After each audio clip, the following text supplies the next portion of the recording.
Bonjour et bienvenue. On se penche aujourd'hui sur un vrai casse-tête, le genre de dilemme qui doit donner des nuits blanches à plus d'un sélectionneur national. Ah oui, clairement. Les sources qu'on a là sur la table nous viennent tout droit du Sénégal et elles décrivent une situation, disons, assez tendue. C'est le mot. On a un joueur star de l'équipe, Hassan Diao, qui est physiquement sur le fil du rasoir. Et ça, juste avant des échéances monumentales. Oui, et le document principal qu'on analyse, c'est un article de Sénépost, d'un correspondant à Dakar, qui ne mâche pas ses mots. Et quand on parle d'échéance, ce ne sont pas des petits matchs amicaux, hein. Ah non, On parle de la Coupe d'Afrique des Nations. L'article insiste bien là-dessus, il la qualifie de compétition très très physique. C'est un véritable broyeur. un broyeur, c'est ça. Et comme si ça ne suffisait pas, il y a la Coupe du Monde qui se profile dans 6 mois à peine.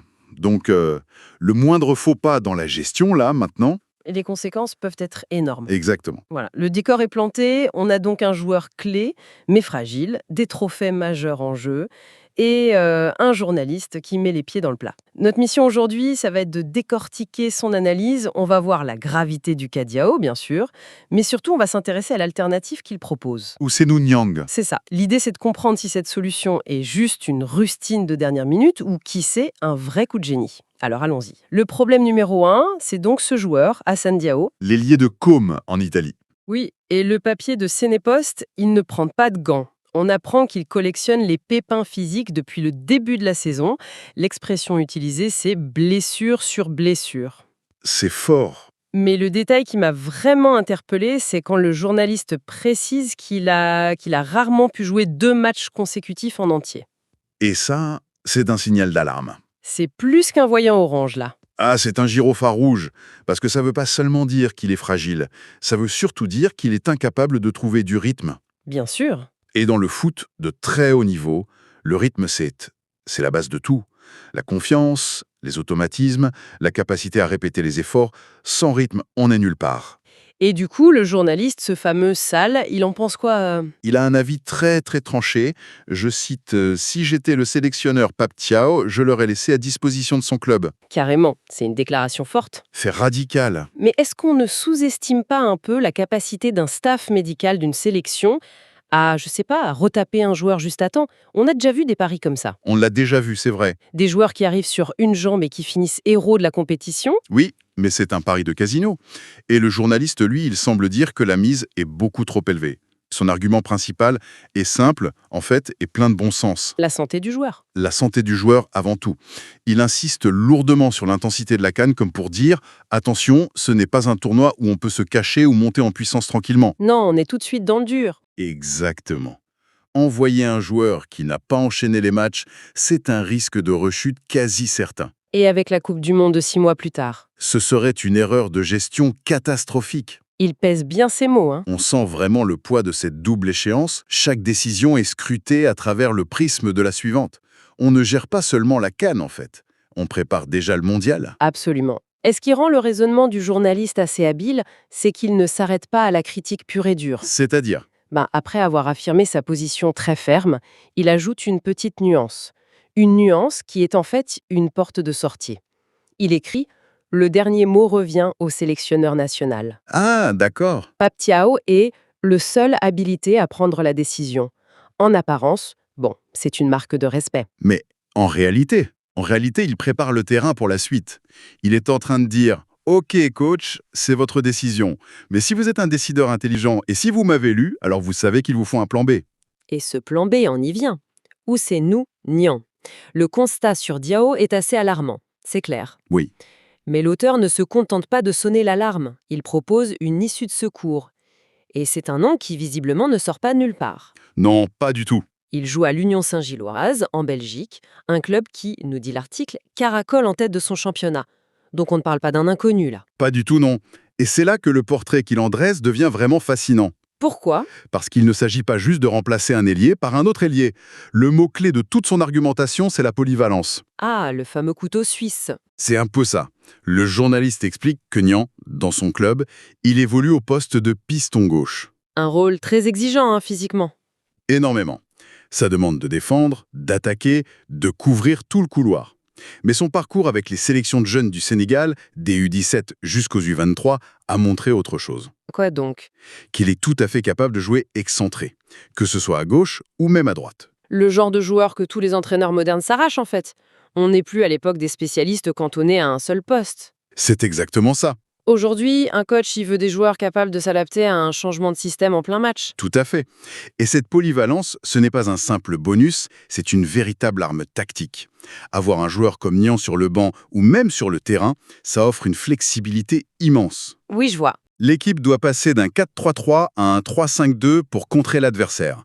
Pas de problème, Niang peut changer de rôle sans que ça perturbe l'équilibre. L'article, sans le dire aussi directement, pose la question de l'intelligence tactique d'un effectif. Et le profil de Niang répondrait à cette problématique? Parfaitement. D'accord, il est polyvalent, mais est-ce qu'il a le niveau technique pour remplacer un talent pur comme Dio? Parce que la polyvalence, c'est bien, mais c'est pour être moyen partout. C'est la bonne question. Et le journaliste anticipe cette objection. Il détaille ses qualités. Il le décrit comme très fort dans les petits espaces. Ce qui est crucial pour un ailier. Crucial. Pour éliminer les adversaires, faire des différences.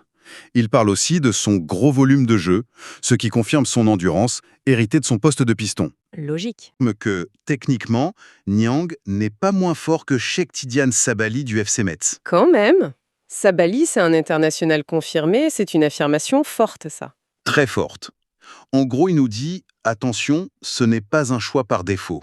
Le message, c'est « On ne perdrait pas au change sur le plan technique, mais on gagnerait énormément en fiabilité physique et en options tactiques. Le portrait se précise. » Voilà. Le portrait qui se dessine, c'est celui du remplaçant idéal dans ce contexte précis. Fiable, endurant, techniquement au niveau et tactiquement intelligent. Le journaliste utilise le terme « option viable ». C'est un mot sobre. Très sobre, mais qui pèse lourd. Il ne dit pas « c'est le nouveau Messi », il dit « c'est une solution crédible, sensée et sécurisante ». C'est un plaidoyer pour le pragmatisme. Mais le plus surprenant, ce n'est peut-être pas sur le terrain. Ah d'accord. Le journaliste nous donne un aperçu de sa personnalité qui est, pour le moins détonnant. Attendez, je relis la phrase exacte. Je l'ai sous les yeux aussi.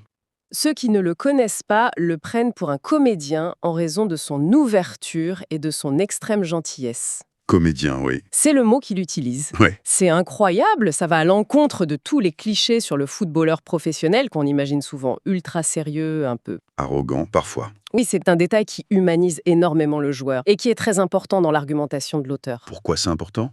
Parce que le journaliste, il sait que cette image de gentil garçon pourrait être perçue comme un manque de caractère, de grinta comme on dit dans le milieu. D'accord, je vois. Alors il contre-attaque immédiatement. Il prédit que le jour de son baptême du feu avec le Sénégal, donc sa première sélection, il pourrait surprendre plus d'un.